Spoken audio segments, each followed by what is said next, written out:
समशिष्य उद्धव स्वामी. स्नेहलता धोरे. टाकळीच्या दशपंच गावातील कुलकर्णी यांचा अकस्मात मृत्यू झाला.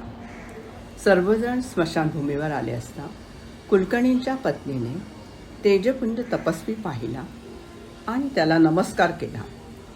तेजपुंज तपस्वी म्हणजेच स्वामी समर्थ होय. अष्टपुत्रा सौभाग्यवती भव या त्यांच्या आशीर्वादाने मृतपती जिवंत झाले. त्या जोडप्याने असे ठरवले की आपल्याला जो प्रथम पुत्र होईल तो स्वामी समर्थांना अर्पण करायचा. स्वामी समर्थांच्या कृपेने कुलकर्णी दाम्पत्याला मुलगा झाला. तो मुलगा ते समर्थांकडे घेऊन आले, त्यांच्या पायावर ठेवला.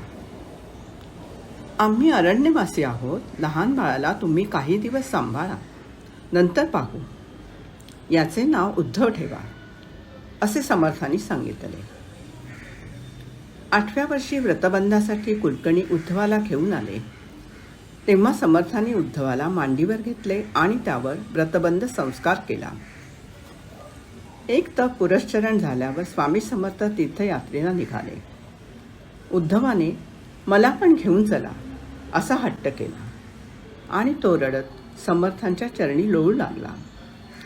समर्थांनी त्याला हृदयाशी धरून त्याची समजूत घातली. उपासना करीत त्या गुहेत उद्धवाला समर्थ घेऊन गेले. गोमयाचा प्रताप मारुती करून त्यांनी उद्धवाला अनुग्रह दिला. अशा प्रकारे उद्धव स्वामी समर्थ रामदास स्वामींचे प्रथम शिष्य झाले. शिवरायांनी श्री समर्थांना एक उमदा घोडा भेट दिला.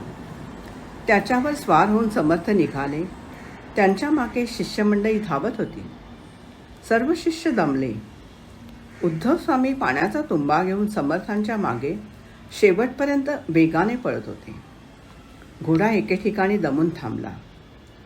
समर्थांनी मागे वळून पाणी मागितले. उद्धव स्वामींनी लगेच पाणी पुढे केले. समर्थांनी उद्धवाची अचाट शक्ती आणि गुरुश्रद्धा पाहून शिव हे नाव बहाल केले.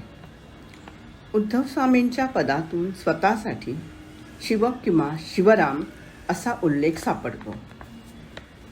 समर्थांच्या निकट सानिध्यातील एकनिष्ठ सेवकात उद्धव स्वामी प्रमुख होते. उद्धव स्वामी कीर्तनात रंगून जात. बेभानपणे त्यांची पावले नर्तनात थिरकू लागत.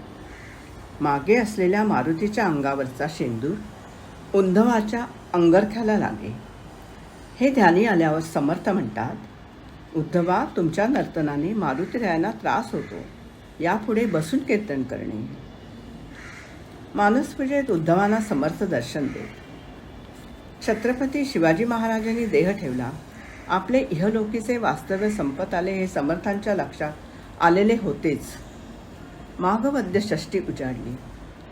भोवती सर्व शिष्य जमले असताना समर्थांनी एक श्लोकार्ध म्हटला.